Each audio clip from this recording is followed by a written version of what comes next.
Here at The Breakdown, we do our best to make it clear that what we try to do is well-researched and well-informed commentary. Because we have the highest respect for the work of actual journalism, and we have neither the resources nor the structure of a newsroom, we do our very best to be as upfront as possible with the fact that we do not consider ourselves journalists. What we endeavor to do here is provide well-researched commentary. We strive to be as accurate as we can possibly be. We do all of this so that our commentary and content reflects reality and available facts as much as is possible. Everything that we're presenting tonight, we wholeheartedly believe to be true and in the public interest. And it might even sound a little journalisty. Sorry about that.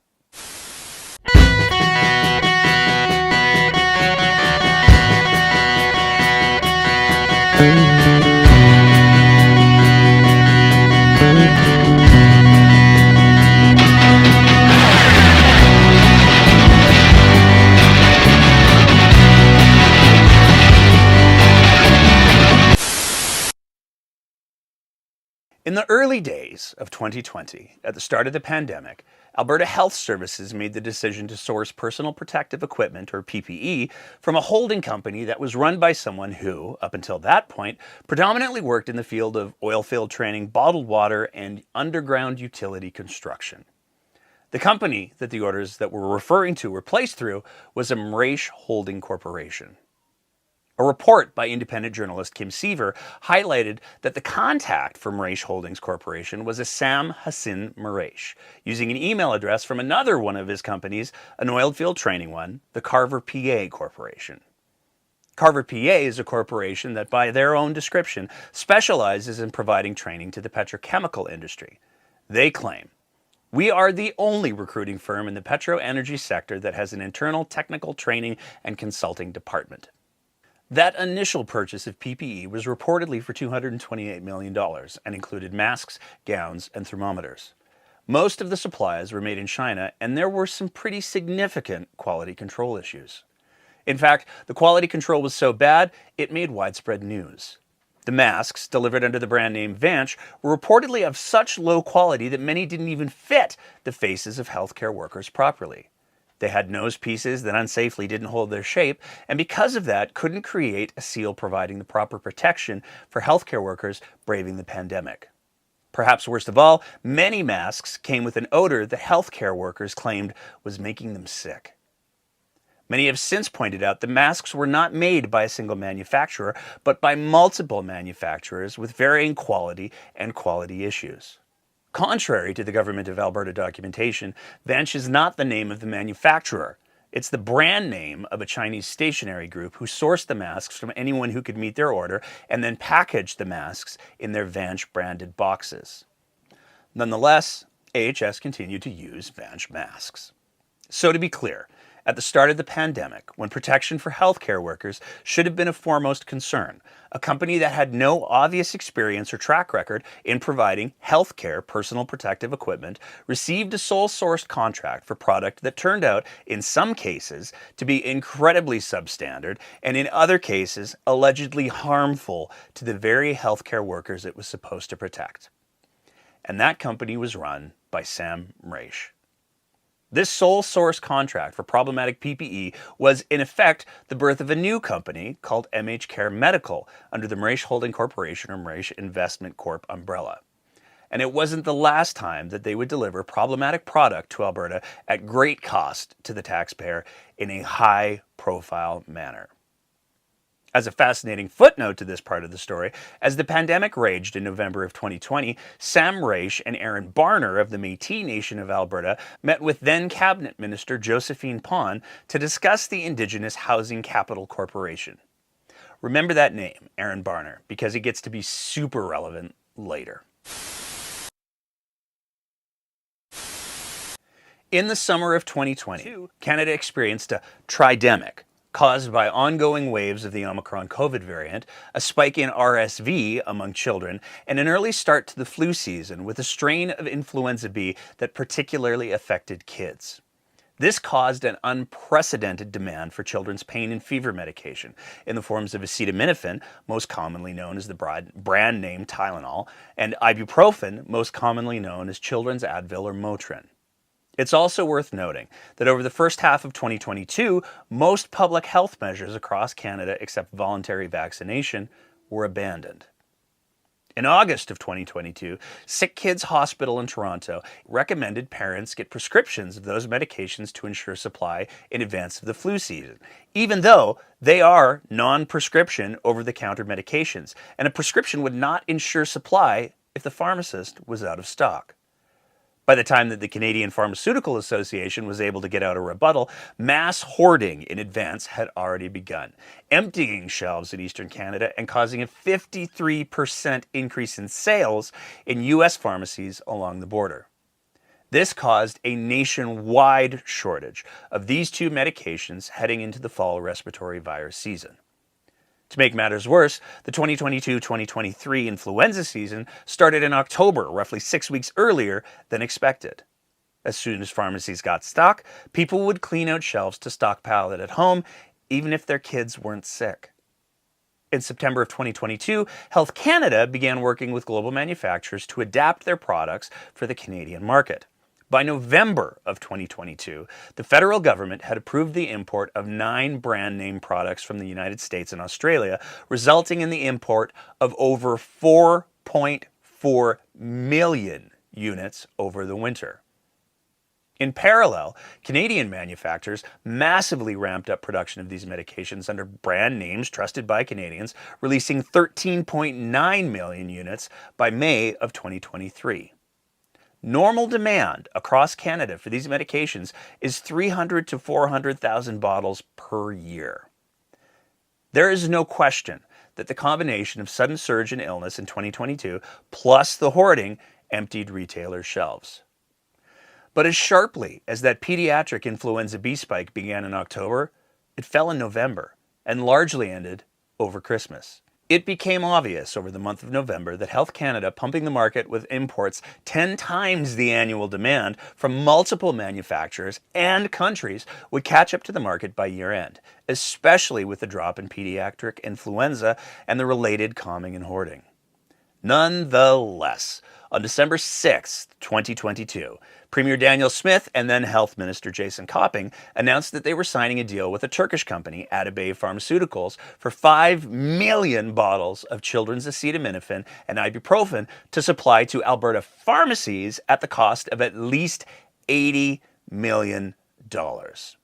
Your government is taking action to help provide the medication Alberta families need. I'm happy to announce that we have secured a supply of 5 million bottles of children's acetaminophen and ibuprofen for Alberta families. Right now, your government is working with Alberta Health Services and Health Canada on the details and logistics to import this medicine. And you can feel confident that we are all moving as quickly as we can so that Alberta families can get what they need. And it will be available at your local pharmacy in short order once it arrives. They claimed this medication would be available for import in a few weeks if Health Canada practiced the spirit of cooperative federalism. They also claimed parents would be able to keep their kids out of the hospital if they could buy the medication in pharmacies. I think one of the reason for this announcement is to make sure that we are providing parents with the medication they need so that they can treat at home and ensure that they can break the fever at home. That's the most important step we can do to keep the pressure off the hospital. It's important to point out that during this shortage, many physicians issued public statements that while these medications provide comfort care, they aren't life-saving, and they don't halt the progression of a virus. They manage the symptoms. Copping falsely claimed that there was no manufacturer in Canada, even though Johnson & Johnson manufactures their version of these products in Guelph. Copping also falsely claimed Health Canada had approved the raw ingredients from the Turkish manufacturers, but not the final product. Again, the manufacturer was Atabey Pharmaceuticals of Turkey. This is the Turkish Tylenot, which, to be absolutely clear, is nothing more than a little bit of clever wordplay based on alliteration. There were problems from the start. A few of them were pretty funny, most of them were entirely predictable, but ultimately they were all just infuriating. To start with, Atabey is the company that was started by Dr. Oz's family. Yeah, this Dr. Oz. So the jokes on that front pretty much wrote themselves. Alberta has about 700,000 children under the age of 12. The Alberta Pharmaceutical Association claimed they could use about 500,000 bottles if received in December as promised by Smith & Copping, but did not commit to buy any.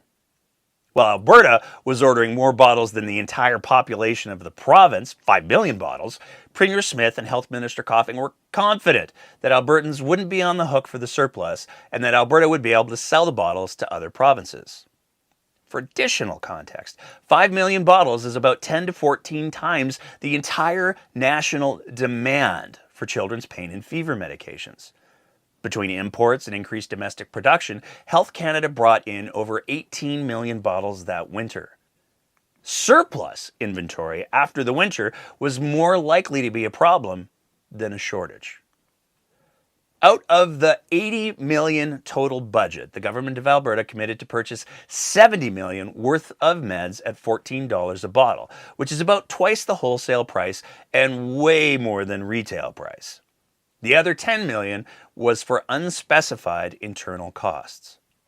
Copping admitted that Alberta taxpayers would have to subsidize the price to other provinces to match their wholesale prices. That wholesale cost of $14 a bottle was and is significantly more than the normal retail cost of the trusted supply that, again, had already seen a huge manufacturing increase a month before this deal was even made. The problems continued. The Atabey dosage was not the same as the North American dosage, which is a safety issue triggering advance warnings from pharmaceutical colleges as well as Alberta Blue Cross. Because of this reason, the Atabey products could only be imported by exceptional import in a process requiring attestation to the shortage by Alberta's Chief Medical Officer of Health. But there was also the problem that Atabey hadn't supplied medicine to the Canadian market, and their products that Alberta taxpayers had just paid upwards of $100 million for did not meet Health Canada specifications in many ways. Dosage, child safety caps, warnings, dosing devices, packaging, labeling, and more.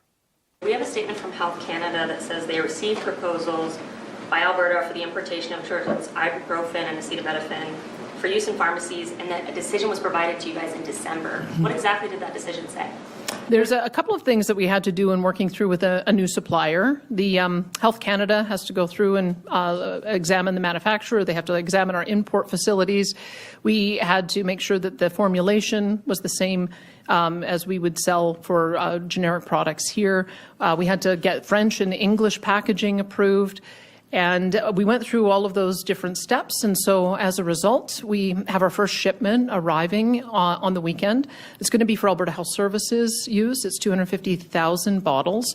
The remaining 4.750 bottles is 4.750 million bottles are going to be subject to an additional delay because for retail use you have to have a child-proof cap.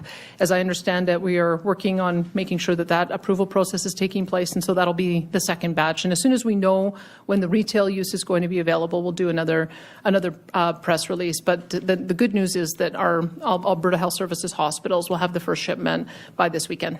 Well, I'm talking specifically about pharmacies. So those are supposed to be on the shelves by Christmas is what you guys said. They aren't on the shelves. So I'm just wondering, so how I understand it is that it was actually rejected, that proposal in December, and then you had to put forward a new proposal. Is that correct? No, it was just a process we went through. I mean, we respect Health Canada has a role in making sure that we have the safest product possible on the shelf.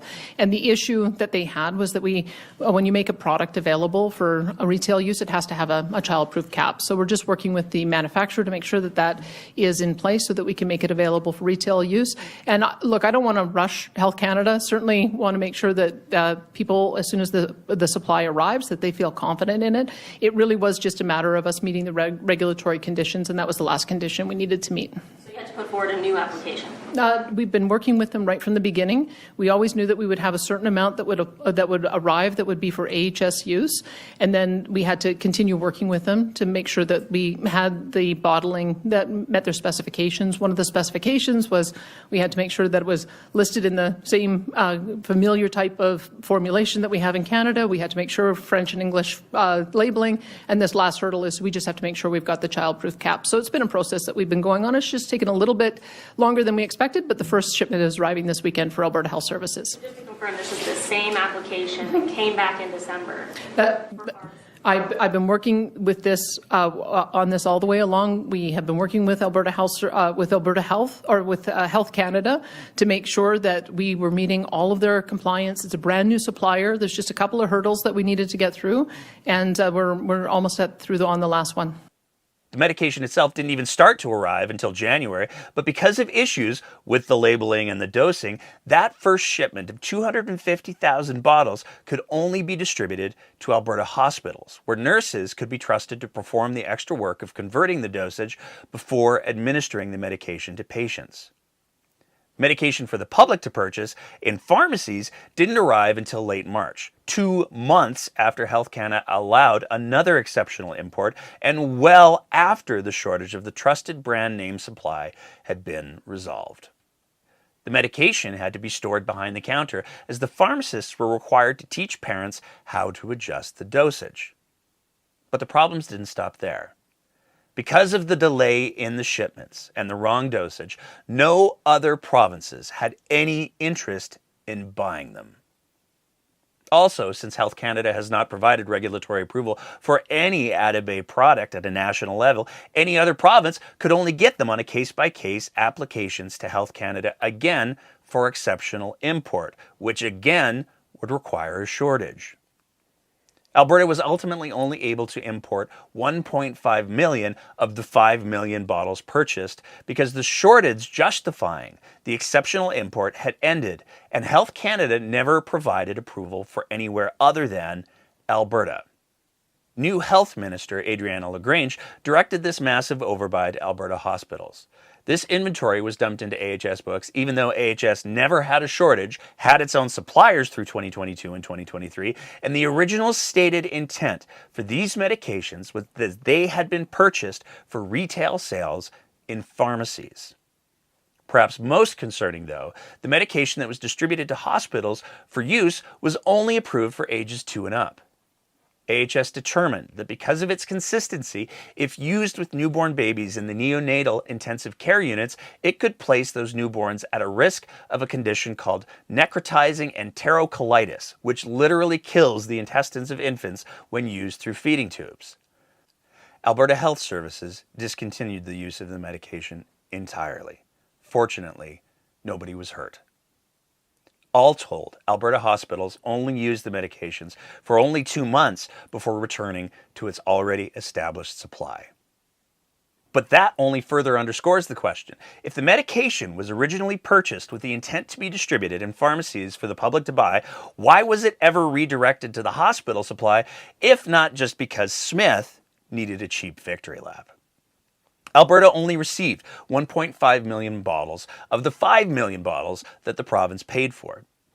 Of that 1.5 million, only a total of 4,700 bottles made it to community pharmacies for the public, and only 9,000 bottles made it into hospitals across the province. Alberta ended up paying to store the rest of the medication and has no means by which to get back any of the money spent, which means that, in effect, given that only 13,700 bottles ever made it into any kind of circulation, Danielle Smith paid $5,839.42 per bottle using taxpayers' money. We call it Tylenot, but what was the official name of the medication? Appropriately enough, payroll. Or maybe it's parole? We like payroll. Although the government tried to hide the existence of a middleman, who allegedly orchestrated this entire deal and has since been confirmed to be the importer, MH Care Medical, the company owned by Sam Raish. They received the $70 million from Alberta Health. It is unknown how much of that they paid to Atabay for the 1.5 million bottles actually shipped. It's also unknown whether the 5 million bottle minimum purchase was required by Atabay or by MH Care Medical. Even after the safety debacle with the masks and the PPE, the government still decided to use Mauritius' company in a sole-sourced contract through AHS to obtain children's medication. The products never received regulatory approval. They had the wrong dosage despite a custom manufacturing run, and multiple shipments were required to get the safety caps and labeling right, seemingly by trial and error, requiring secure disposal. Again, all paid for by Alberta taxpayers. Some have since speculated that individuals within the UCP government had attempted to purchase the 5 million bottles of Atabay product through MRAISH in order to bootstrap MH Care Medical into the role of being a national distributor of pharmaceutical products, starting with the children's acetaminophen, in the hopes that there was still a shortage when the imports finally arrived. But taxpayers carried all the risk of that minimum buy, of the failure to meet the regulatory requirements, and of demand drying up by the late arrival of the product, all of which occurred. It was an entirely predictable $80 million catastrophe. The mismanagement of the government and MH Care Medical caused both the government and MH Care to fail at establishing MH Care as a distributor of pharmaceuticals, assuming that was their goal. To this day, they only have a Health Canada license to import and not to distribute or retail, and do not list any pharmaceuticals for sale. Let's use a recent example of how inconsistent all of this is with standard practice. Earlier in October of this year, Jennifer Lee at the CBC revealed that Adriana LaGrange had let the vaccine distribution contract to physicians' offices with a well-established company, Accuristix, expire in April of 2024 without any extension or replacement. Alberta Health did not even put out a request for proposal or RFP. This meant that physicians had not been able to administer even Alberta's schedule of routine childhood vaccinations for 7 months, and now couldn't provide the fall 2024 flu, COVID, or RSV shots either. When questioned about this, LaGrange gave the excuse that the incumbent distributor had unspecified quality and safety issues. So the contract with the distributor expired months ago, sort of back in April. And the government's request for an expression of interest was posted in August. So I'm wondering why it took so long for that to happen, for steps to be taken to find a distributor so vaccines could go to these clinics in time for the fall immunization campaign, and so that doctors could distribute other publicly funded vaccines as well. Well, my understanding is that the reason why the contract was not renewed was because of quality and safety issues with that particular distributor. And so there is a process that we have to go through in government to have a competitive RFP process that has to be gone through. And so that has been gone through. And my understanding is that at this point in time, we are looking to supply those roughly 250 clinics with the product, but we have over 2,000 access points for immunization that are available across this province. Those clinics represent roughly about 5% of the overall immunization that we provide across the province, and it is very important, and so we are working actively to make sure that they do have product via a different route. But at this point in time, as I say, the contract did end with that distributor because of a safety and quality issue. Lee asked the rejected distributor about this, and Accuristix explained the only issue they had over 3 years of delivering over 800,000 doses of all vaccines was a temporary issue, with 1% of the COVID-19 doses having a rise in temperature above the ultra-cold storage requirement. These doses never made it to the public. Accuristix refunded AHS for the cost of the storage, and AHS continued to work with Accuristix after that. So one has to wonder, if the vaccine distributor was not provided a chance to renew or bid on a new contract because of an issue with 1% of the doses that never even reached the public and didn't cost taxpayers any money, how is it that SAMRAISH and MH Care Medical keep getting more contracts after their Vanch masks failed to meet the required ASTM standard? Most of them wouldn't fit or hold any shape, and many of them caused breathing issues and skin rashes in healthcare workers. And after 100% of the children's acetaminophen product failed to have the standard dosage, was never approved by Health Canada outside of exceptional circumstances, was months too late, and effectively cost $80 million to only get 13,700 bottles to hospitals or pharmacies. Why the massive double standard? Just a couple of months after the Tylenot deal was announced, Sam Raich received the Queen's Platinum Jubilee Medal from UCP Minister Mohammed Yassin in a ceremony that was quickly posted to the MHCare promotional website and their YouTube. We have here MLA Mohammed Yassin from Calgary.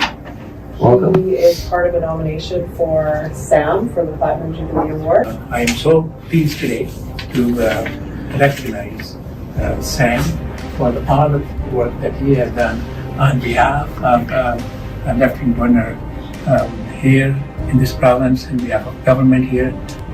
And this award, Platinum Jubilee Award, recognizes about 7,000 volunteers. Will recognize 7,000 people in Alberta who have done exceptional work in uplifting, helping people. So this,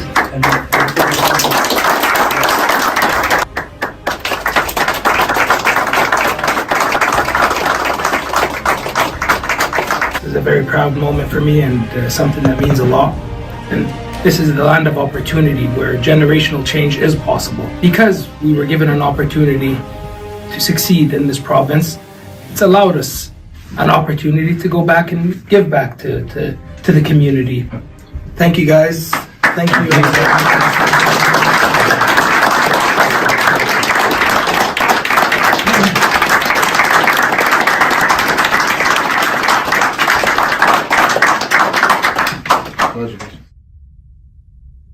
There's no advertising like free advertising, after all. Sam Raich has won more than $250 million in sole source contracts from Albertans to supply medication that was only used in the hospital for 2 months, was minimally used in pharmacies that no other province wanted, and masks and other PPE that healthcare workers call at least problematic. We don't know how much he personally profited off of these deals, but we assume Bentley's private plane flights and box seats aren't cheap. It's also perhaps noteworthy that there's no record that we could find of either MHCare, Carver, or of any of Mauritius' subsidiaries involved in the masks or Tylenol registered in the Alberta Lobbyist Registry. That lack of any lobbying footprint stays important for a lot of what we're talking about tonight. Lobbying, in the absence of a public request for a proposal or RFP, is one of the more common ways that businesses pitch their wares to government. Lobbying is the process of trying to convince the government that you're the ones that they should be doing business with. And because that business is done with taxpayer dollars, there are rules for how lobbying has to be done and how it has to be tracked. So how did the precursor of MHCare get involved in the Vanch mask deal, and how did MHCare get involved in the Tylenol deal? We have no idea. But that brings us to what is going to be the centerpiece of this episode. This picture. On May 10th, Danielle Smith flew to Vancouver with 2 staffers and an impressive entourage to watch a game in an elite private Skybox with tickets that were gifted to her by a private citizen. Tonight, we're finally peeling back as many of the layers of this onion as we can and strap in, because this is going to be a long and wild ride. It's okay to take breaks if you have to. It was reported very early on that the elite private Skybox tickets were gifts to Danielle Smith by a private citizen, one Sam Jaber. The fact that Smith accepted these tickets is a problem in and of itself, or at least it would be almost anywhere else in Canada. But let's go back to November of 2023, where Danielle Smith explained the changes that she wanted to make to the conflict of interest rules. I have to tell you, I want to be respectful of the position, but there are certain things that we have been told are that I cannot do. For instance, during the stampede, I was told I could only be in the suites for 20 minutes at a time.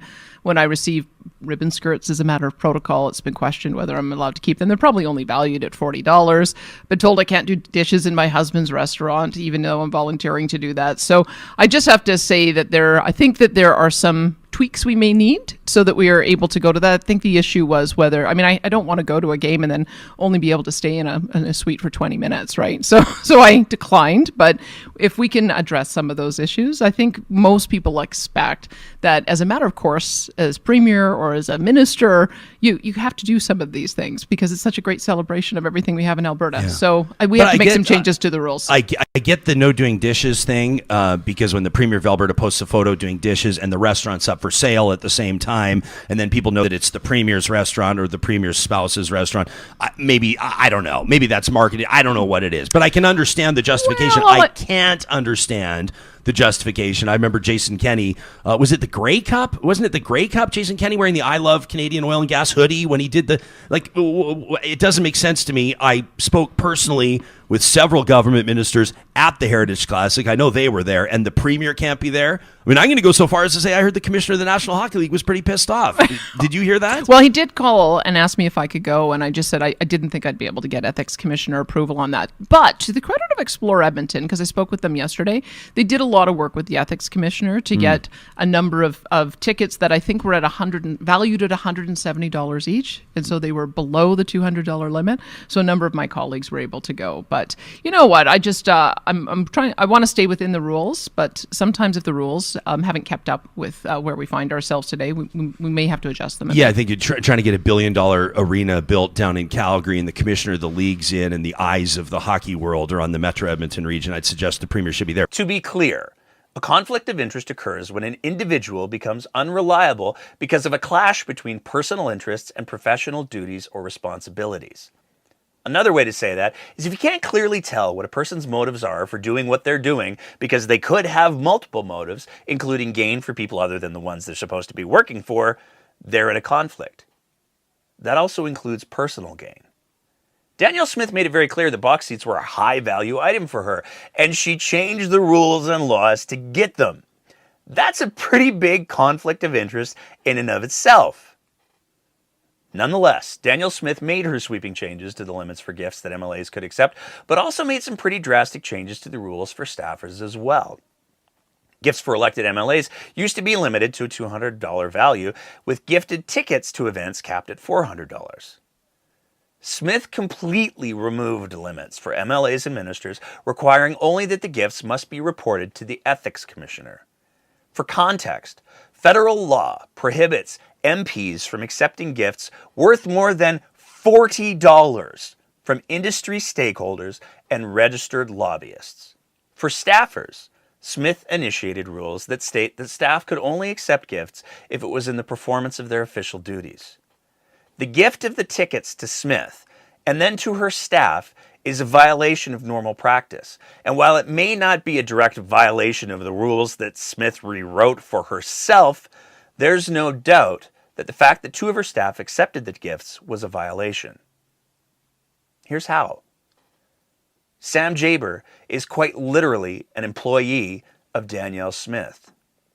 He was appointed to the board of Invest Alberta on November 22nd, 2023 by Danielle Smith.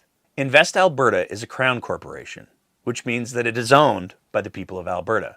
And the Premier of Alberta, Danielle Smith, determines who is appointed to the board, who gets to be the board chair, and most importantly, who is removed from the board. So an employee of the Premier gifted her thousands of dollars worth of hockey tickets.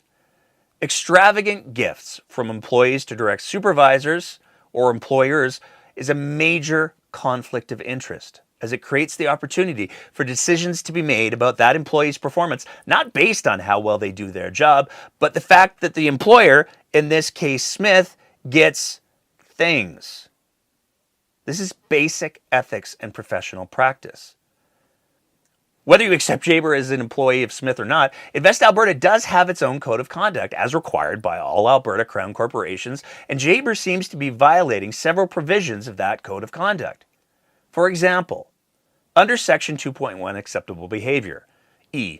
Do not use your position to promote personal interests or bypass IAC's procedures for personal gain or the benefit of your family, friends, or colleagues, and do not accept or provide gifts or favors in exchange for, where it may appear to be in exchange for, special treatment or influence. Under Section 2.10, Disclosure of Conflicts of Interest, covered individuals must disclose to their code administrator all matters which would create a reasonable apprehension of bias in the performance of their duties under the Act, including any real, potential, and/or perceived conflicts of interest. Jaber offering up these tickets in the first place is a demonstration of a clear violation of the Invest Alberta Code of Conduct because, as we'll show, Jaber indeed had friends and colleagues in that box. Smith accepting these tickets demonstrates a clear ethical failure that would never be tolerated in any serious section of the private sector. But Smith didn't just put herself in a compromising position. She gifted 2 tickets to 2 staffers, her Executive Director of Communications, Becca Polak, and her Chief of Staff, Marshall Smith. This created a series of major problems. First of all, the rules for staffers are that unless they are acting in an official capacity, staffing ministers or the Premier, they are not to accept tickets to events as gifts. The statement that was released by the Premier's office to the Globe and Mail makes it clear the trip was on personal time. If that's actually true, the gift of tickets from Smith to her staff should have never been accepted because that's what the rules that Smith herself wrote say. When staffers are acting in an official role, if tickets exceeded $500 in market value, which these private elite Skybox seats certainly did, approval is required. That approval, in another stunning ethical failure, needs to come from the Chief of Staff to the Premier, Marshall Smith. That's right. Marshall Smith, who received the gift of the tickets, would have to approve the gift he was receiving was acceptable, which is in and of itself another massive conflict of interest. But he didn't even do that. How do we know? We filed a Freedom of Information request to see what tickets and gifts had been approved by Marshall Smith from the time these rules came into effect to the end of August 2024. There are no records of any approvals.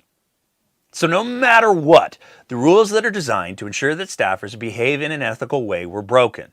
And they were broken with Smith as a clear accomplice because she was sitting right beside Becca at that hockey game. And as we've said, she's reportedly the one who gave them the tickets.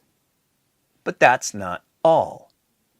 Because we wanted to verify the account that Danielle Smith's press secretary provided to the Globe and Mail. So we filed another Freedom of Information Act request asking for the details for how travel and hotels were arranged.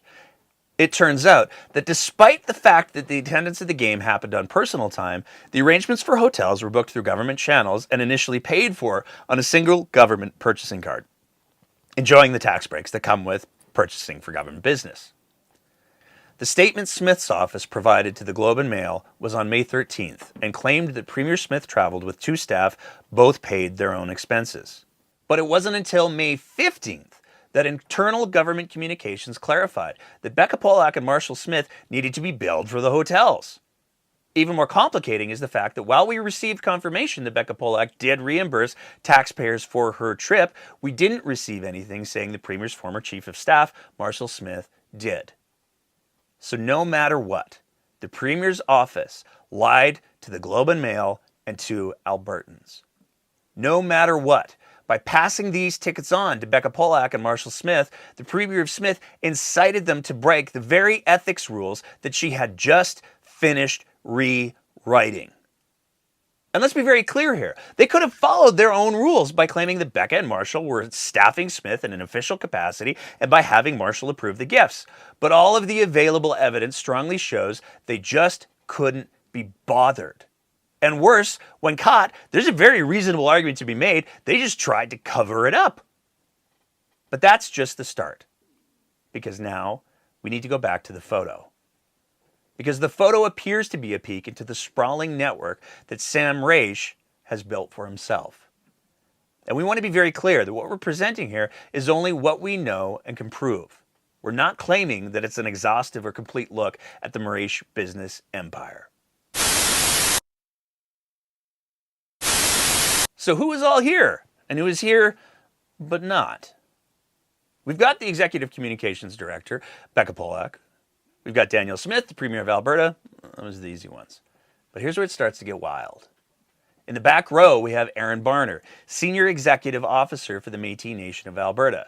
Then Sam Raish, then Andrea Sandmeyer, the President of the Métis Nation of Alberta, and then Sam Raish's wife. Also in the picture is David Eby and his family, as well as, reportedly, Iman Hamer, who has been a Vice President at MHCare Medical. But the key to understanding all of the invisible connections in this picture is the person who isn't even in the picture. The person who made the whole picture possible. And that person is Sam Jaber, the man who gave Danielle Smith the Skybox tickets that she then seems to have re-gifted.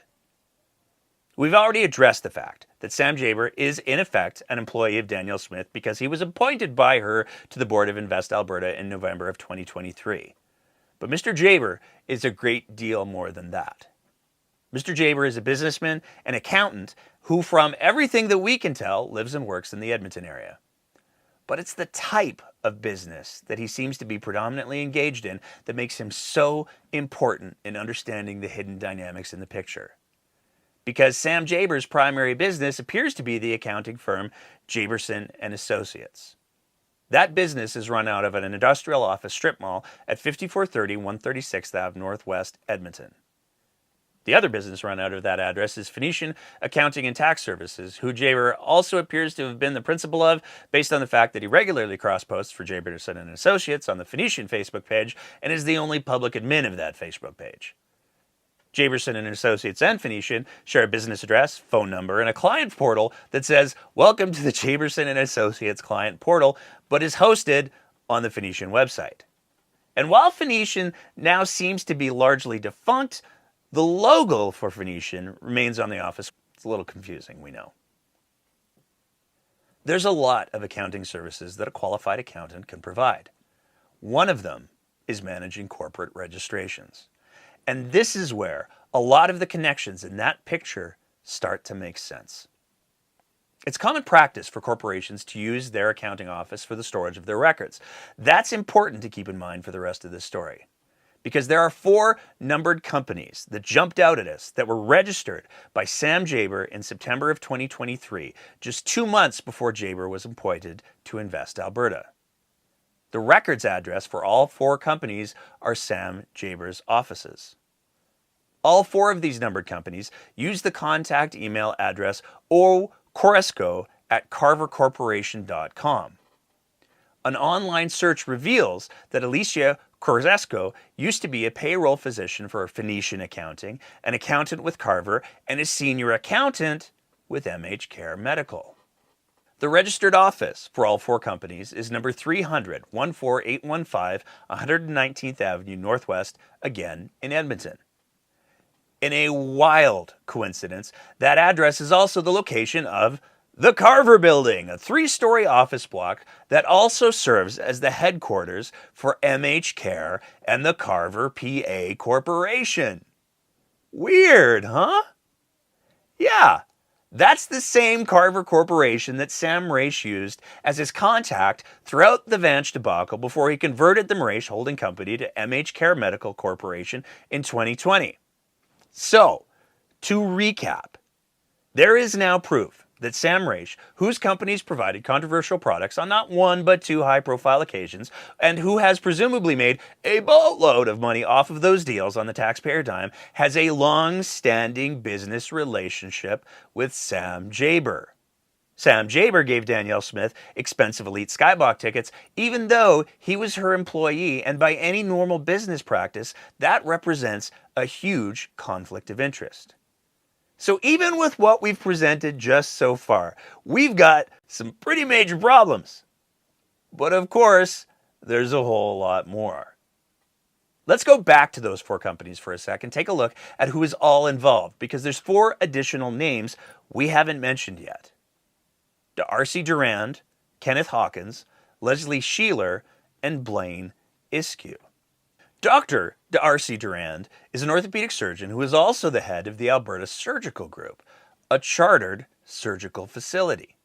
He's been a major advocate for the advancement of private surgical facilities. Dr. Kenneth Hawkins is an anesthesiologist currently practicing in Edmonton. Dr. Leslie Sheeler is also an anesthesiologist from Edmonton. So let's talk about the Alberta Surgical Group for a few minutes. Alberta Surgical Group was listed in a November 2020 Press Progress article as one of the most prolific lobbyists of Tyler Shandro during his notorious run as health minister. From that story, Alberta Surgical Group Limited, a private company run by a number of anesthesiologists at the University of Alberta, was incorporated in February of 2020. The company has lobbied the government 3 times since March. In October, the company lobbied to achieve contracted arrangements with Alberta Health and Alberta Health Services in relation to an unspecified non-hospital surgical facility. Corporate records list 3 doctors as the company's directors, including Dr. Darcy Durand, an orthopedic surgeon, Dr. Kenneth Hawkins, and Dr. Leslie Sheeler from the University of Alberta Faculty of Medicine and Dentistry's Department of Anesthesiology. In November of 2022, Alberta Surgical Group held a launch event for their new chartered surgical facility in the Ellerslie neighborhood of southeast Edmonton. New Health Minister Jason Copping attended, as well as former Justice Minister Casey Madu, where they participated in a photo. Oh, sorry, not that photo. That's Sam Raish attending Casey Madu's King Council designation. Whoops. This is the photo from that event. The Ellerslie facility has 5 operating rooms, and according to ASU, around 5,000 surgeries are expected to be scheduled there each year. Patients will get care under the public system, with ASG operating under a contract with Alberta Health Services.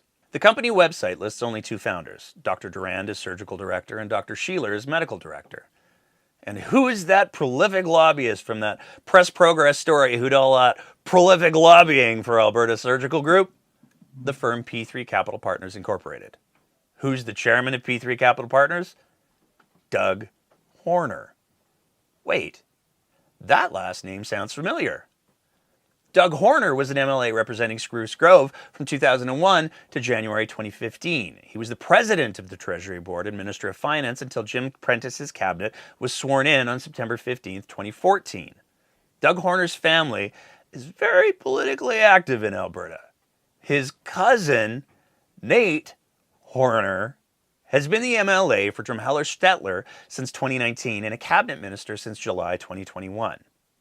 In June 2023, Danielle Smith appointed him president of the Treasury Board and Minister of Finance, just like his cousin 10 years prior. P3 Capital Partners lobbied the following government departments between the start of their undertaking for Alberta Surgical Group in February 2020 and are still listed as lobbyist of record for the Alberta Surgical Group: Alberta Infrastructure, Alberta Health, Alberta Health Services, Alberta Treasury Board, and Finance. What is P3 lobbying the government for? A non-hospital surgical facility to achieve contracted arrangements with Alberta Health and Alberta Health Services.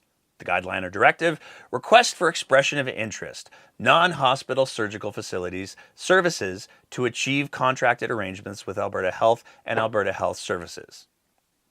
So, during part of the time, Doug Horner's firm has been lobbying Alberta Treasury Board and Finance, among other departments. His cousin Nate Horner has been the president of the Treasury Board and Minister of Finance. To be clear, there's no direct evidence that the 4 companies that Maurice is listed on as a shareholder and owner of, with the gentlemen who want to expand chartered surgical facilities in Alberta, is part of the lobbying efforts that P3 is undertaking. But if any of those companies are pursuing or looking at pursuing any kind of chartered surgical facility, or any business at all with the government for that matter, it's not a great look, is it?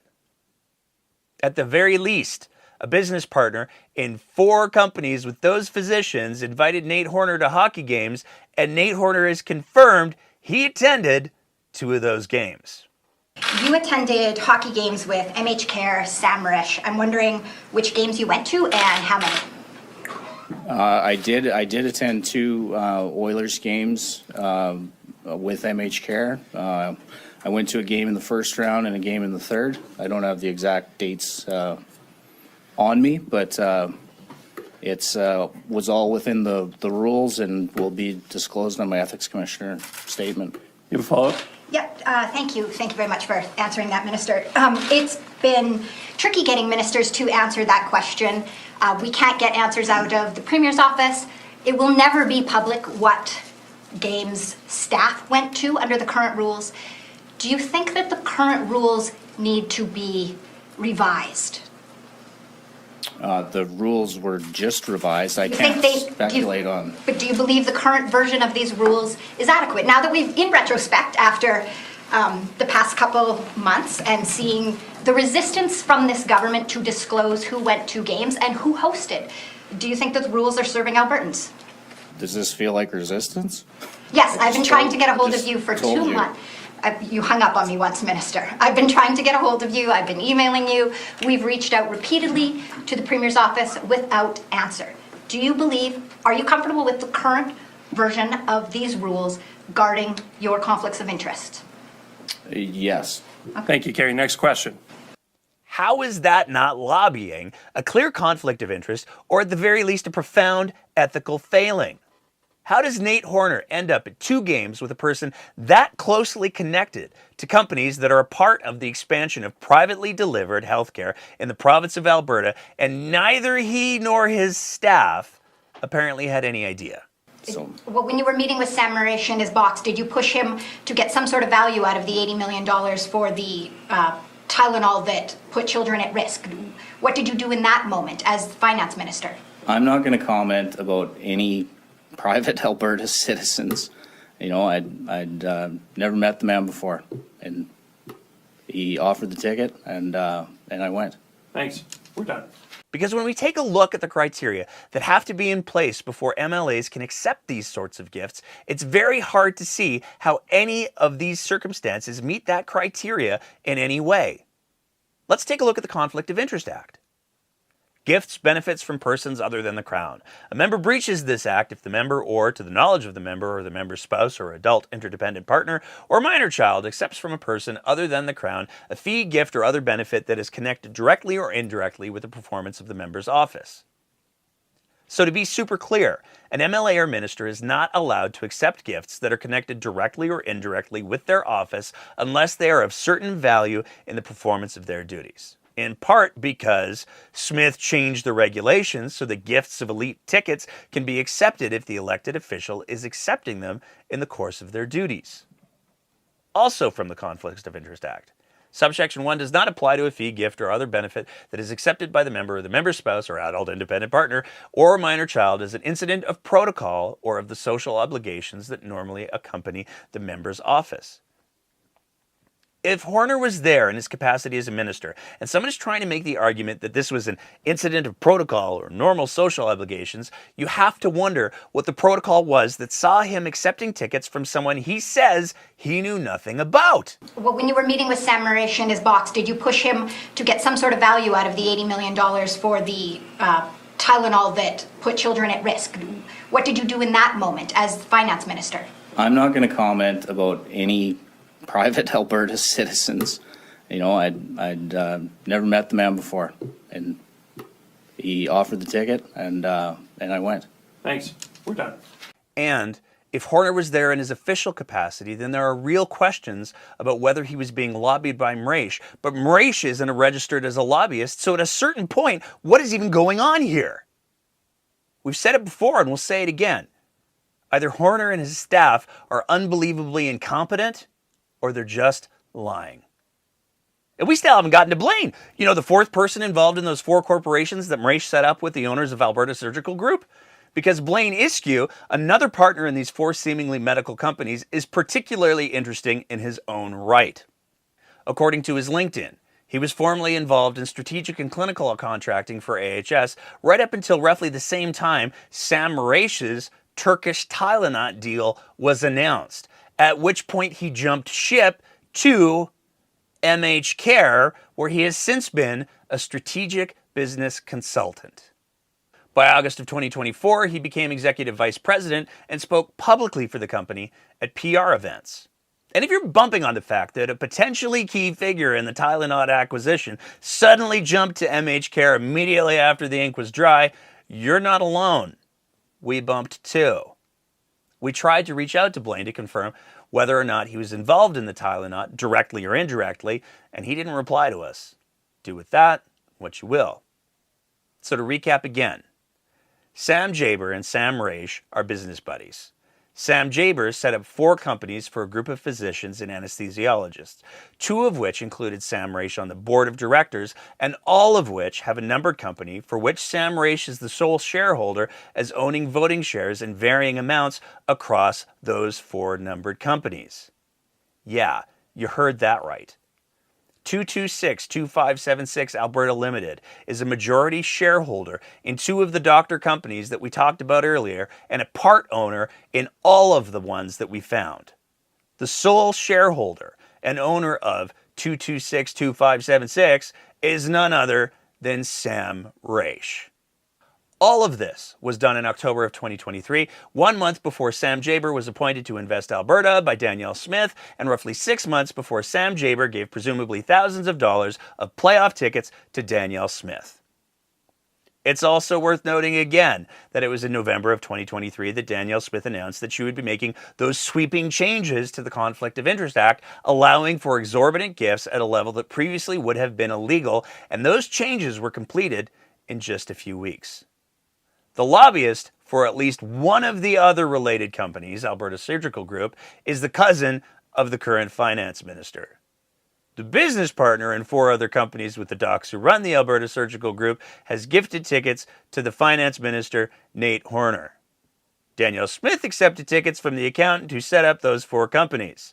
So if any of these 4 companies were set up to pursue additional expansion of privately delivered healthcare, it totally appears that Danielle Smith accepted tickets from the company's accountant, who also happens to be one of her employees, and the finance minister accepted tickets from a business partner of someone who currently owns a company lobbying his department, and that lobbying is being done by the finance minister's own cousin. You can see why we needed more yarn. But wait, there's more. Because, as it turns out, all 4 of those seemingly medical companies set up by Sam Jaber used a Carver Corporation email address. You know, the same kind of email address that Sam Raish used when he was first setting up the Vanch masks deal. And their business address is the same building as both Carver and MH Care. So let's talk about the Carver Corporation again for a sec. Carver is a corporation that, by their own description, specializes in providing training to the petrochemical industry. Again, they claim, we are the only recruiting firm in the petro-energy sector that has an internal technical training and consulting department. We pulled that description from their website just a few days ago. Which is weird, because again, on November 5th, 2020, then UCP Minister Josephine Pon put up that Facebook post thanking Sam Raish with Carver Corporation and Aaron Barner with the Métis Nation for inquiring about the Indigenous Housing Capital Program. And yes, that's almost certainly the same Aaron Barner from the Skybox pic. So right out of the gates, we can say that the relationship between Barner and Raish seems to go back more than a couple of years. But how close are they? Aaron Barner and Sam Raish were both named directors for the Métis Strategic Service Corporation in March of 2021. Additionally, Barner's email is listed as the contact info for a numbered company out of Edmonton, which appears to have its sole officer as a relative of his, although he's not listed on that company, but it's his email address, which seems weird. And yes, before you ask, it appears that this company was set up by Sam Jaber as well. But what's really bizarre is that another numbered company has a lease agreement with the Métis Nation of Alberta for a 5-year lease valued at $2.2 million. Anyone want to guess what the company that is? 226-2576 Alberta Limited. That's right, the company of which Sam Raish is the sole shareholder. So Sam Raish started the Métis Strategic Corporation with Barner in 2021 after they both had a meeting with then Minister Josephine Pon, and somehow Sam Raish has landed a $2.2 million contract from the Métis Nation starting in 2025. The Métis Nation of which Barner is Senior Executive Officer. Aaron Barner, who is the business partner of Sam Raish in the Métis Strategic Service Corporation. and who is sitting on one side of Sam Raish in the Skybox, while the president of the Métis Nation sits on Sam Raish's other side. So it's starting to look a lot like it pays to have the right friends. But is it more than just Barner and Raish winning? Time for another recap, because yes, this is a lot. But at the end of the day, Sam Raish has had over $250 million in taxpayer business with, let's go with, controversial results. His accountant and company setter-upper gave Smith super expensive Skybox hockey tickets. That same accountant was appointed to a cushy board position with Invest Alberta by Danielle Smith just before Danielle Smith changed the conflict of interest laws so that she could get super expensive Skybox hockey tickets. Sam Raish has used that same accountant and company setter-upper to set up multiple companies with surgeons and anesthesiologists already in the business of expanding privately delivered, publicly funded, for-profit healthcare.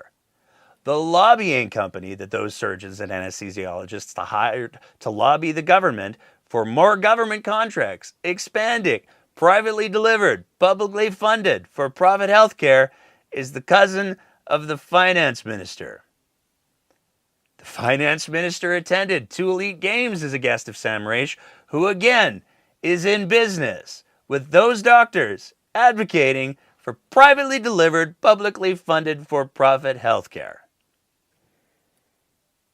And the Métis Nation of Alberta has signed a $2.2 million contract for a lease with the business partner of Senior Executive Officer for the Métis Nation of Alberta, who is again Sam Raish.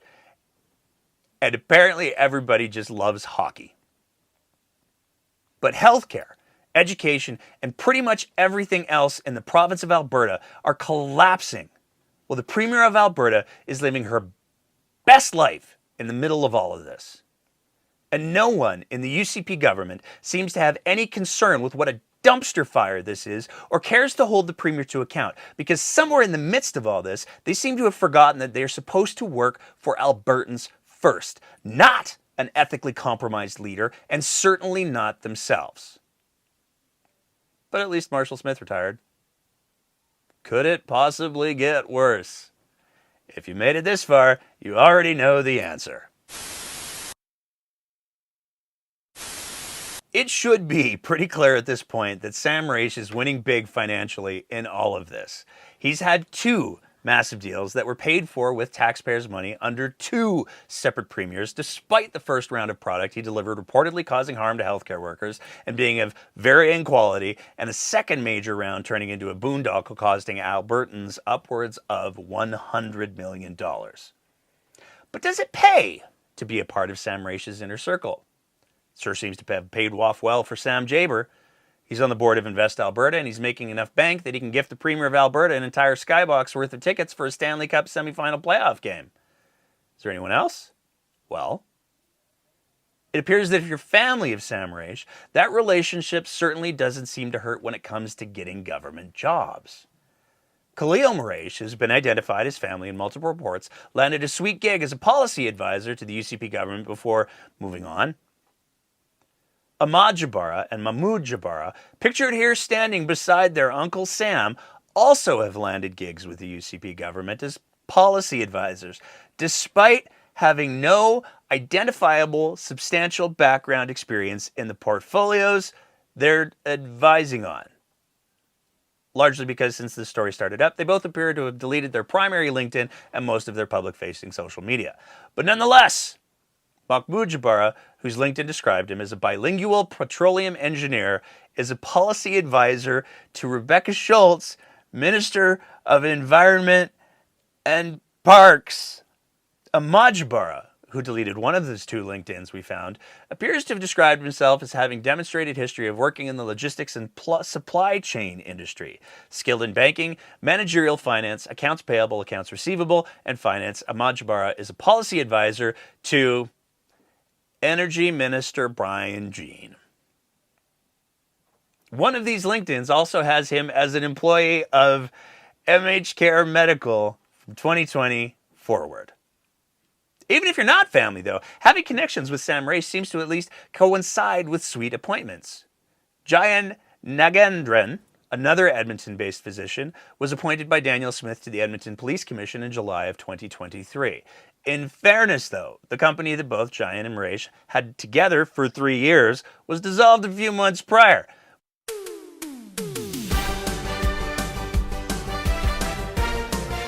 But it's a fascinating coincidence given the scope of what we've discussed so far. And if you're Danielle Smith, you're definitely winning. Recently, former Deputy Premier Thomas Lukaszuk released 2 letters from 2 private schools to their students and parents claiming that a mysterious benefactor had stepped forward to pay for memberships and tickets for anyone for those schools over the age of 14 to attend Danielle Smith's leadership review to secure her leadership. We have not independently authenticated the letters that were brought forth from the former Deputy Premier of Alberta. But it's worth taking a look at those schools, because Smith has used those school stages to make several unfulfilled promises to the Muslim community around making Muslim holidays observed stat holidays and introducing Sharia law to Alberta Treasury Branch to make halal mortgages available outside of the private sector where they're available. One of the exciting initiatives currently underway is exploring the idea of a rent-to-own financing model for purchasing homes in your province. And this is an idea that was spearheaded by members of your community to make sure that these mortgages are compliant with the tenets of your faith. As of right now, our government is collaborating with the Alberta Council of Imams to make an alternative financing model available to families of Islamic faith looking to purchase a home. By expanding access to these kinds of financing options, we're seeking to provide a pathway to all Albertans while respecting their religious rights and beliefs. And I look forward to providing updates about this soon, very likely before the end of the year. And yes, there are historic corrections between Sam Raish and at least one of the schools. According to this YouTube video, he loaned the Edmonton Islamic Academy his Bentley for a school spirit video a few years back, so it feels safe to speculate that he maybe has some ties there. That school relies heavily on provincial funding, and they're currently looking to build one of the largest private religious schools in Alberta. The letter that was released by Lukaszuk directly references Smith's new funding to build private schools because, of course, it does. But again, Smith's funding promises include the government retaining ownership of those buildings, which means if Smith greenlights Christian schools, suddenly the province is in the business of owning chapels. And if the province greenlights Muslim schools, the province is in the business of owning mosques. Something separation church and state? That has led some to further speculate that Mraish could potentially be positioning himself to be the determining factor as to whether or not Smith survives her leadership review. To be clear, this is something that Mr. Mraish vehemently denies. As we're reaching the end of the production of this episode, and after multiple attempts to get comment from Mr. Mraish, we were contacted by his legal team. They provided us with this statement. Mr. Mraish categorically denies any involvement, directly or indirectly, with the school's involvement with the upcoming AGM or any supposed participation in any upcoming UCP event. But either way, one thing should be abundantly clear. Mraish has built his business empire over multiple administrations. Smith can for sure make things easier for Mraish and his partners, but it also appears that Smith may need Mraish far, far more than he needs her. So let's recap. One last time. Sam Raish is a businessman who prior to COVID appears to have been predominantly in the business of training and human resources in the oil and gas sector. As the COVID pandemic shut down business across the world, Mr. Mraish appears to have developed significant interests in private healthcare supplies and potentially private healthcare delivery. In a stunning coincidence with his rise to prominence in conversations in Alberta politics, at least 3 people who have been reportedly identified as his relatives have gotten jobs in government as policy advisors. His accountant has been appointed to the board of Invest Alberta by Danielle Smith. Another former business partner was appointed to the Edmonton Police Commission, again by Smith, and he somehow has managed to work his way into business with the senior executive officer of the Métis Nation of Alberta, despite what some could interpret as glaring conflicts of interest. Oh, and it appears that he's at least tangentially related to the alleged busing in of hundreds of Muslim students to ensure that Danielle Smith survives her leadership review, which again, he vehemently denies any involvement in. It's also worth highlighting at this point that if the letters that the former Deputy Premier of Alberta released are accurate and the schools follow through with the plans that are described in those letters, it's because in no small part that those students were potentially coerced. Because there's waiting lists for those schools. And there's been concerns raised that there's very clearly a, if you don't play ball, you don't get to stay subcurrent. It's also worth noting that the far-right media organization True North claims to have a recording of Danielle Smith's former campaign manager, Matthew Altheim, confirming that he's helping to arrange to have at least 2,000 members of the Muslim community bussed in. That's, by the way, the same Matthew Altheim, whose media production company scored almost 2 million contracts from Smith after being elected, and who has also been identified in managing her social media for her. But it is True North. So, you know. Which brings us back to the picture. Because that means, with the exception of the BC Premier and his family, almost everyone in this picture has ties to Sam Raich, his business empire, including the Premier of Alberta. We're still not done. Because there are a lot of unanswered questions that are involved in this story, and some of them very much seem to have some smoke, if not actual fire, because some of these unanswered questions are very much based in established facts. One of the questions that has been posed is that Jaber could have actually been pulling from Sam Raich's playbook with the gift of the Skybox tickets, and there's actually some confirmed evidence to support that. It's known that Sam Raich has hosted multiple ministers in his own Skybox in Edmonton, and while the Premier's office has kept an incredibly tight lid on MLAs and staff and preventing them from speaking to media or even answering the most basic media inquiries, there are allegations that Sam Raich's Skybox was a revolving door of ministers, MLAs, and staffers during the regular season and the playoff season. And there is truth to this. Because as we said earlier, Nathan Neudorf has already admitted that Raich offered him tickets multiple times and confirmed that he attended a game against the Canucks as a guest of Raich. Nate Horner confirmed that he attended not one but 2 games as a guest of Raich, although in either a stunning admission of incompetence of either himself and his staff or a straight-up lie, he claimed that he had no idea who Raich was or what Raich's history of hundreds of millions of dollars with business with the government was. You know, Nate Horner, the finance minister, not knowing who's gotten over $250 million taxpayer dollars in business. Some people have pointed out that at the same time that Khalil Raich scored his government job, Marshall Smith was the chief of staff for that department. Others have pointed out that the Tylenot deal came while Marshall Smith was Danielle Smith's chief of staff. There's also multiple social media posts of MHCare sending a variety of supplies to Lebanon, including to aid organizations, and according to this translated Facebook post, the Lebanese army. There's a lot of really shocking things that should be pretty alarming to all Albertans. But as of yet, Danielle Smith has been incredibly successful in keeping an incredibly tight lid on all of this. As we said, multiple real reporters have reached out multiple times asking for comment, and Smith, the vast majority of her ministers, MLAs, and staffers have remained absolutely tight-lipped and have refused to provide any kind of transparency. These questions could all easily be answered, but instead of answering these questions, instead of taking responsibility, it seems Smith's office has demonstrably chosen to just lie. We proved that with our FOIP on the hotels. Smith had her press secretary tell the world that everyone had paid for their own hotels, but our FOIP proved that at the time, that wasn't the case. Danielle Smith has lied to Albertans on many occasions. Most of the time, they're just shockingly stupid lies that are easily caught. Most of the time, they're lies designed to lead people to politically expedient places. But this is different. Danielle Smith has lied and refuses to be transparent to what degree, if any, Sam Raich or others pull strings inside of the government. And that should be the #1 conversation that all Albertans are having. We can't fix healthcare if we have a government that is being manipulated and maneuvered by private businessmen.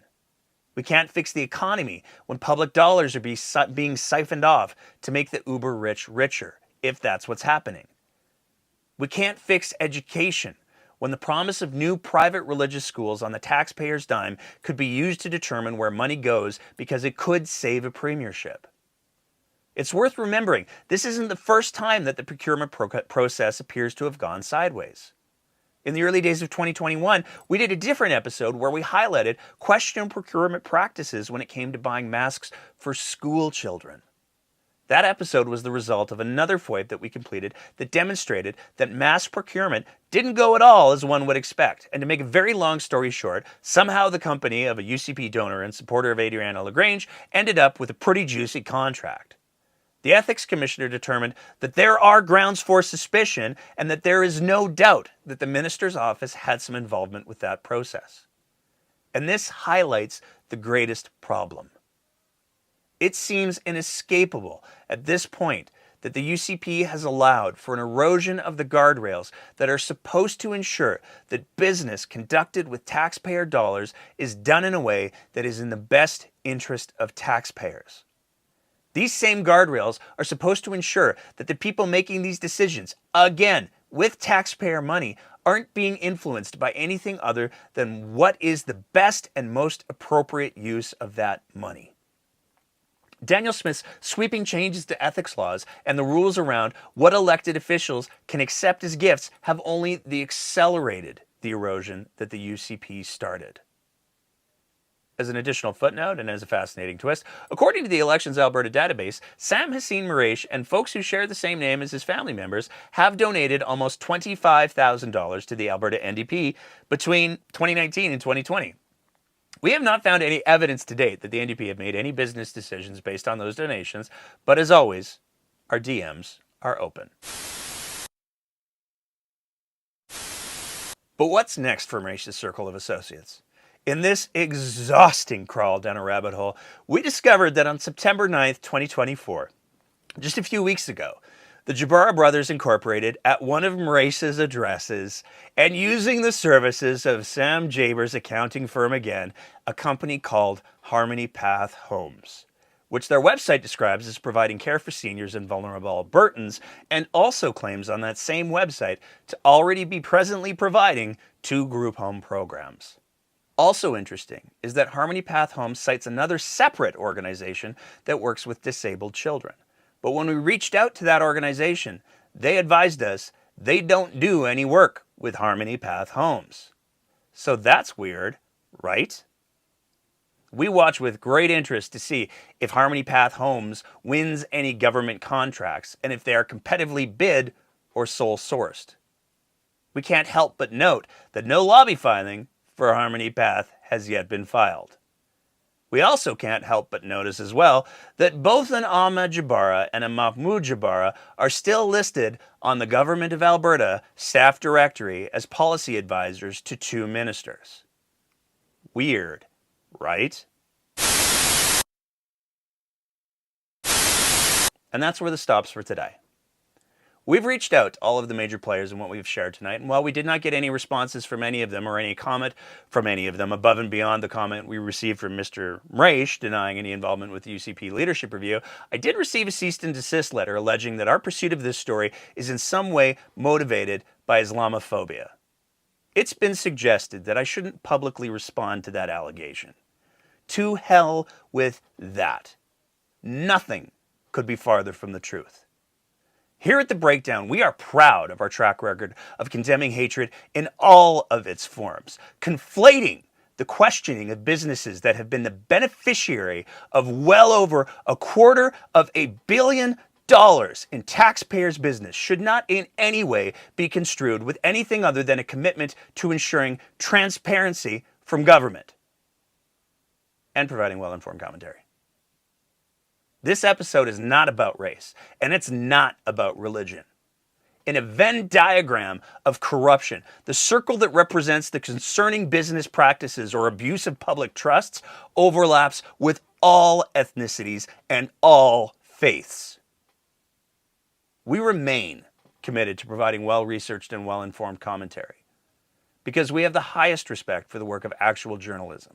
And we have neither the resources nor the structure of a newsroom. We will continue to do our best to make it clear that we do not consider ourselves journalists. We will continue to endeavor to provide well-researched commentary. We will continue to strive to be as accurate as possible. And when we are shown that we've made mistakes, we will own them. We will do all of this so our commentary and content continues to reflect reality and facts as much as possible. Everything that we've presented tonight, we wholeheartedly believe to be true and in the public interest. And it might even sound journalisty. Again, sorry about that. With all of that said, and our own commitment to ensuring transparency, we will provide everything that we have presented here, all of the supporting documentation, to any real journalist who wants access to it. And I want to take a moment to thank everyone on the team for making this episode possible. There have been literally hundreds of hours of research, fact-checking, and more that have been done by a team of volunteers whose greatest commonality is that we all believe in accountability. I also want to thank all of our patrons and financial supporters. There have been hundreds of dollars spent on pulling corporate records and filing FOIP requests that couldn't have been completed without everyday Albertans making sure that we have the resources that we need to do what we do. So here comes the plug. If you value the kind of content and commentary that we try to produce here, you can sign up to be one of our regular Patreon supporters at www.patreon.com/thebreakdownab. If a regular commitment isn't your thing, you can also e-transfer us at info@thebreakdownab.ca. And finally, if you want to get your hands on some of our super dope swag, you can get that at abpoly.ca. Thank you all for listening or tuning in. And as always, keep the conversation going.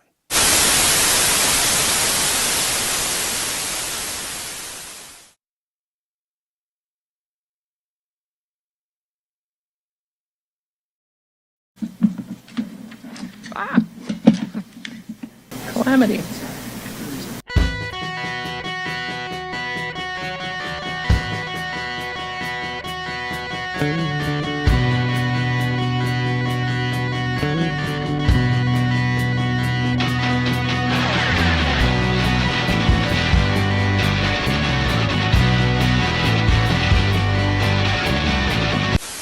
Welcome to another episode of The Breakdown. I'm your host, Nate Pike, and on this episode, we are here to talk about one thing only. The saga around the $80 million of taxpayers' money spent on children's medication continues to evolve, and a statement of claim from the former AHS CEO sees the procurement of the medication playing a central role in alleged concerns around the procurement process that saw Albertans only receive a fraction of the medication that they paid for, with almost $50 million apparently still in limbo. And while that situation has exploded into what the NDP have named the corrupt care scandal, there's some basic foundational questions that we've continued to pursue answers on, despite being the target of a $6 million lawsuit from Sam Raish and his company MH Care Medical. That lawsuit remains ongoing. Tonight, though, we wanted to talk about another piece of the puzzle that has fallen into place via a FOIP request that we recently received the results of. But in order to explain the context of that FOIP, let's go back to the fall of 2022 when the procurement of the children's medication hit the news. On December 1st, 2022, then Health Minister Jason Copping issued this directive. Pursuant to Sections 8 and 16B of the Regional Health Authorities Act, I, Jason Copping, Minister of Health, direct as follows. Alberta Health Services, AHS, shall take all necessary steps to procure on an expedited basis the following pharmaceuticals impacted by national shortages. Acetaminophen oral liquid 80 milligrams per milliliter or 32 milligrams per milliliter. Ibuprofen oral liquid 40 milligrams per milliliter. AHS will ensure the procurement complies with the applicable Health Canada requirements. Alberta Health will ensure the funding for all costs related to the procurement, including shipping and distribution costs, will be provided to AHS.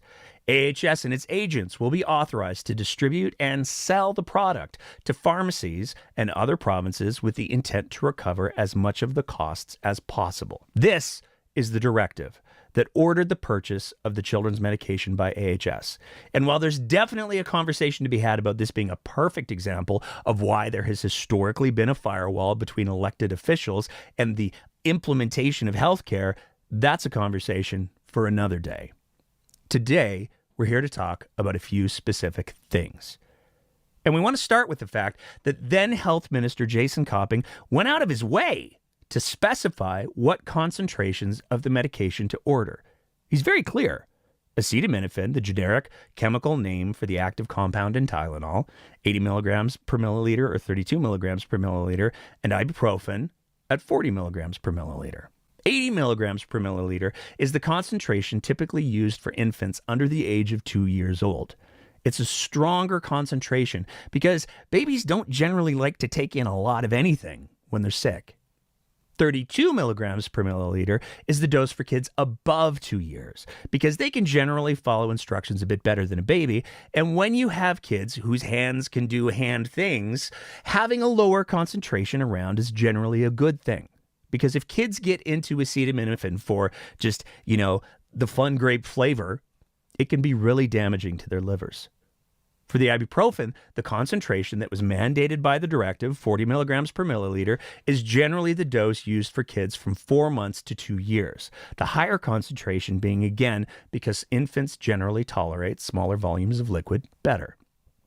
So, to be clear, the ministerial order issued was directing AHS to purchase acetaminophen in the exact same concentrations that are currently used in North America, commonly under the Tylenol brand name. There's many other providers of acetaminophen, but let's be clear.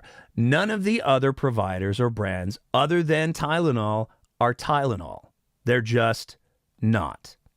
They're Tylenol, but not. Tylenol not. Where things got really confusing, though, is when it comes to what AHS actually ordered. Because according to this purchase order, issued on December 9th, 8 days after the initial ministerial directive was issued, what was actually ordered was acetaminophen with a concentration of 24 milligrams per milliliter and ibuprofen with a concentration of 20 milligrams per milliliter. Now, to be very clear, both of these concentrations are lower concentrations than were actually ordered by the health minister to be procured. These lower concentrations also arguably make the medication slightly safer to the risk of overdose and organ damage, but the lower doses also make it easier for parents and caregivers to give not enough of the medication for it to do what it needs to do if they're used to using the normal concentrations found in North America. Which made us wonder, why?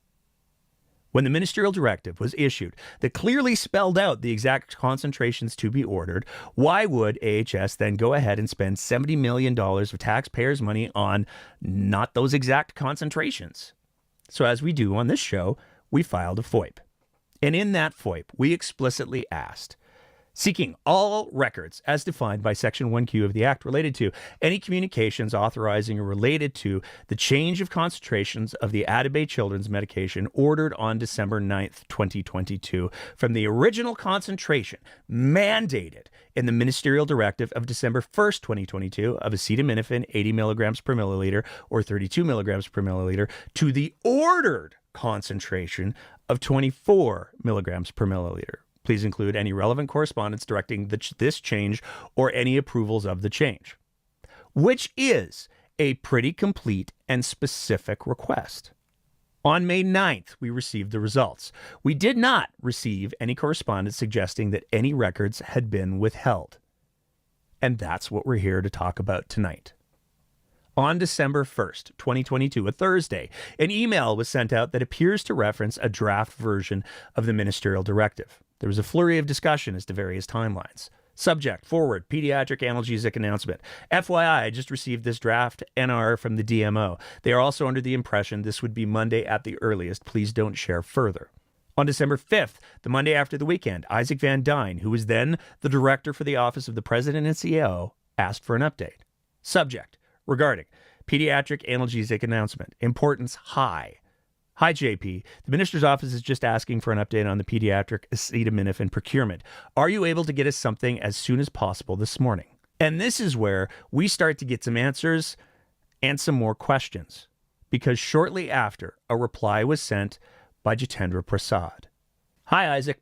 Update as of this morning is as follows. The manufacturer has applied to Health Canada for approval over the weekend for 2 strengths of acetaminophen and 1 strength of ibuprofen suspension.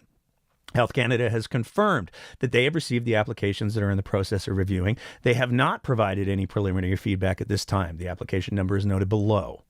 The 2 strengths of acetaminophen that they have applied for our approval are 24 milligrams per milliliter and 32 milligrams per milliliter. The reason for the 2 strengths is that the 24 milligrams per milliliter strength is what is predominantly sold in the international markets, and the export manufacturer has export authorization from the Turkish regulators, so it can be received in Canada faster. This strength is the same as what Health Canada has imported from Australia. They will switch to the 32 milligrams per milliliter once approval is received. If approvals are received in a timely manner, the first flight can land in Alberta December 15th or 16th. The product will have bilingual labeling. Purchase orders will be provided once we hear back from Health Canada on their preliminary assessments. Product will have an expiry of more than 24 months. Thanks, Isaac. So just 4 days after the ministerial order was issued, and over a weekend no less, an individual named Jitendra Prasad appears to be a person managing the procurement of the children's medications. And it clearly shows the procurement will not adhere to the concentrations set out in the ministerial directive, and that a decision was made to go with the lower concentrations as it was already available. The reply references the fact that Health Canada had procured the same concentration from Australia. What appears to be left out from this email, though, is the fact that the Australian product imported to Canada was only for use in hospitals under strict safety precautions, and it was never available for public sale. In this response, Mr. Prasad indicates there would be a switch to the standard North American concentration at some point in the future, but that part of the plan certainly never carried over to the purchase order that was issued to MH Care. So even though there was no identified shortage in the hospital supply chain, the first part of the order was a supply that could only be used in hospitals. And the supply that was ultimately ordered on the PO in no way reflected that pivot in concentrations in any way. And in the original PO, the delivery date was specified as being December 14th, 2022.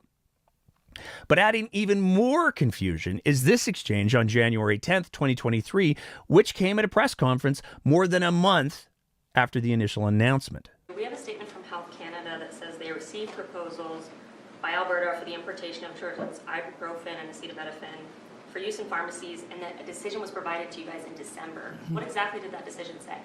There's a couple of things that we had to do in working through with a new supplier. The Health Canada has to go through and examine the manufacturer. They have to examine our import facilities. We had to make sure that the formulation was the same as we would sell for generic products here. We had to get French and English packaging approved. And we went through all of those different steps. And so as a result, we have our first shipment arriving on the weekend. It's going to be for Alberta Health Services use. It's 250,000 bottles. The remaining 4.750 bottles is 4.750 million bottles are going to be subject to an additional delay, because for retail use, you have to have a child-proof cap. As I understand it, we are working on making sure that that approval process is taking place, and so that'll be the second batch. And as soon as we know when the retail use is going to be available, we'll do another press release. But the good news is that our Alberta Health Services hospitals will have the first shipment by this weekend. Well, I'm talking specifically about pharmacies. So those are supposed to be on the shelves by Christmas, is what you guys said. They aren't on the shelves. So I'm just wondering, so how I understand it is that it was actually rejected, that proposal in December, and then you had to put forward a new proposal. Is that correct? No, it was just a process we went through. I mean, we respect Health Canada has a role in making sure that we have the safest product possible on the shelf. And the issue that they had was that when you make a product available for a retail use, it has to have a child-proof cap. So we're just working with the manufacturer to make sure that that is in place so that we can make it available for retail use.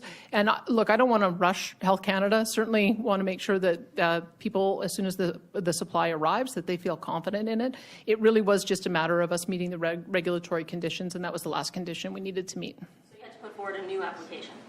We've been working with them right from the beginning. We always knew that we would have a certain amount that would arrive that would be for AHS use, and then we had to continue working with them to make sure that we had the bottling that met their specifications. One of the specifications was we had to make sure that it was listed in the same familiar type of formulation that we have in Canada. We had to make sure French and English labeling, and this last hurdle is we just have to make sure we've got the childproof cap. So it's been a process that we've been going on. It's just taken a little bit longer than we expected, but the first shipment is arriving this weekend for Alberta Health Services. Just to confirm, this is the same application that came back in December.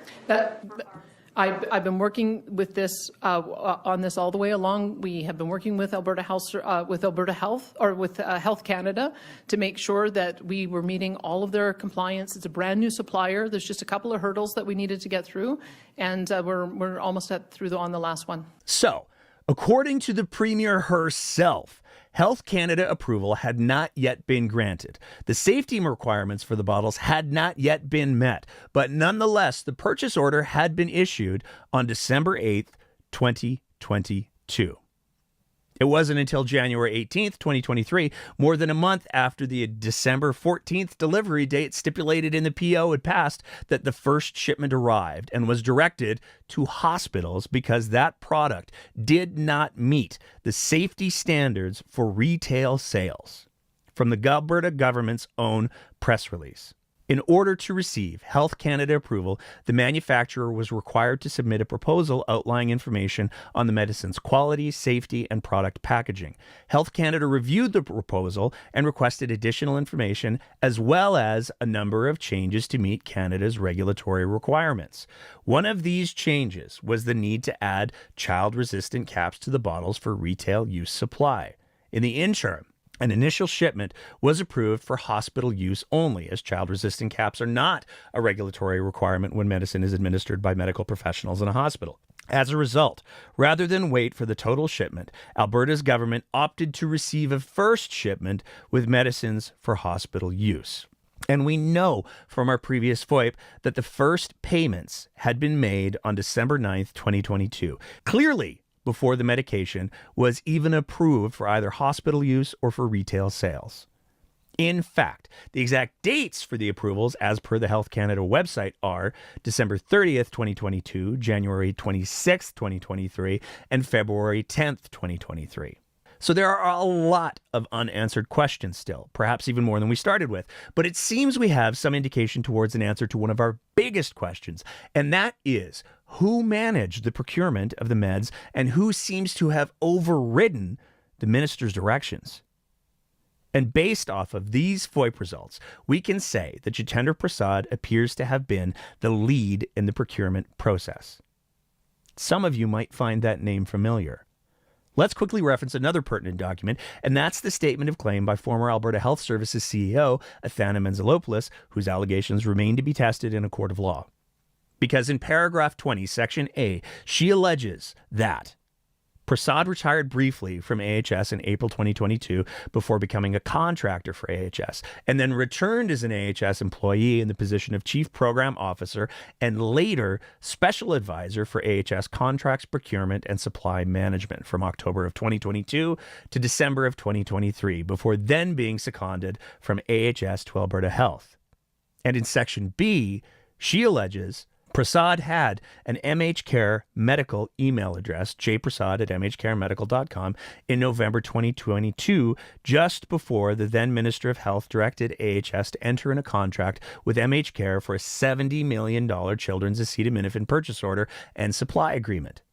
Further, in paragraph 41 of the CEO's statement of claim, she states, in October 2024, AHS also received a media inquiry regarding the AHS purchase of children's ibuprofen and acetaminophen that included questions about any business AHS had with MHCare Medical and any other companies owned by Sam Raish.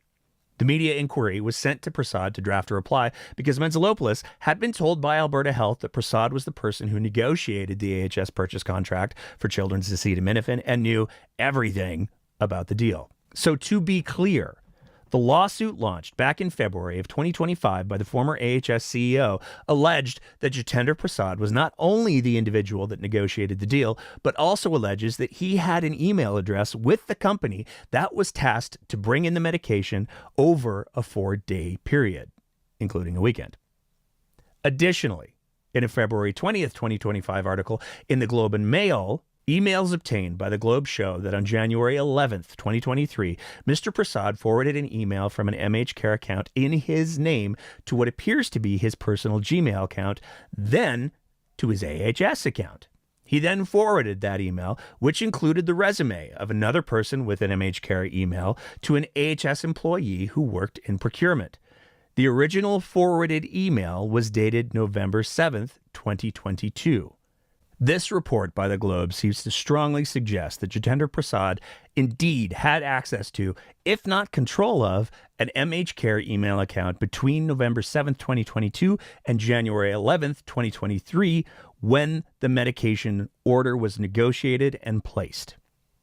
The allegations in the former CEO's statement of claim, as of yet untested in a court of law, and the results of this FOIP read together seem to clearly show that Jitendra Prasad was indeed the point man on the deal while having some sort of a relationship with MHCare that necessitated him having a corporate email with them.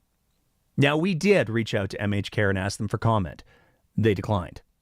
We also attempted to email the J. Prasad at MHCare Medical email address for comment, and while we didn't receive a reply, we also didn't get any notifications that you would expect to get if you sent an email to an inactive or incorrect address.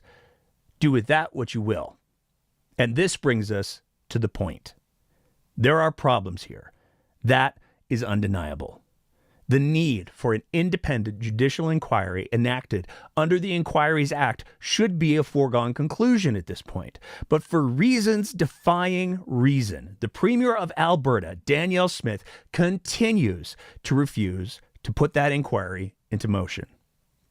And this is why the AHS CEO's lawsuit should be so important to Albertans. Because now, with this FOIP, we can say at least one of the things that she alleges in her lawsuit appears to be true. Specifically, that Mr. Prasad was involved with negotiating the purchase contract for the children's acetaminophen.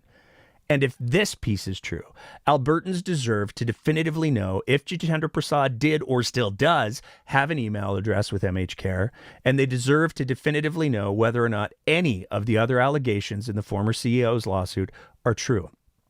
And there are a lot of allegations in that lawsuit that suggest corruption at the highest levels of government in Alberta. Albertans deserve to know why the Premier, Danielle Smith, whose own office, cabinet, and her own damn self are directly tied to the principals in the allegations, why she refuses to provide Albertans the transparency they deserve, and that only a truly independent inquiry under the Public Inquiries Act can deliver.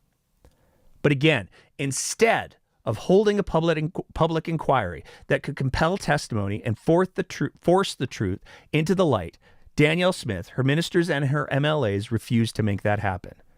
Instead, the government seems hell-bent on utilizing massive legal resources paid for by the taxpayers of Alberta to exhaust the resources of that former AHS CEO to prevent her lawsuit from ever seeing the inside of a courtroom. And in the absence of a public inquiry, that lawsuit remains the best option to ensure that Albertans get the truth.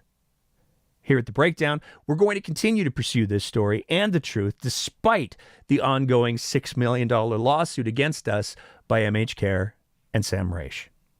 If you want to help us in that fight, you can do that at www.savethebreakdownab.ca. If you want to help the former AHS CEO Athana Menzalopoulos continue her lawsuit against the government of Alberta, which is again currently the best hope at the full truth ever seeing the light of day, you can do that at the GoFundMe set up by folks from Danielle Smith's own constituency at saveathana.com. To be extra clear, those two campaigns are completely unrelated. We'll be back next week with another one of our regular roundups. But in the meantime, as always, take care of each other and keep the conversation going.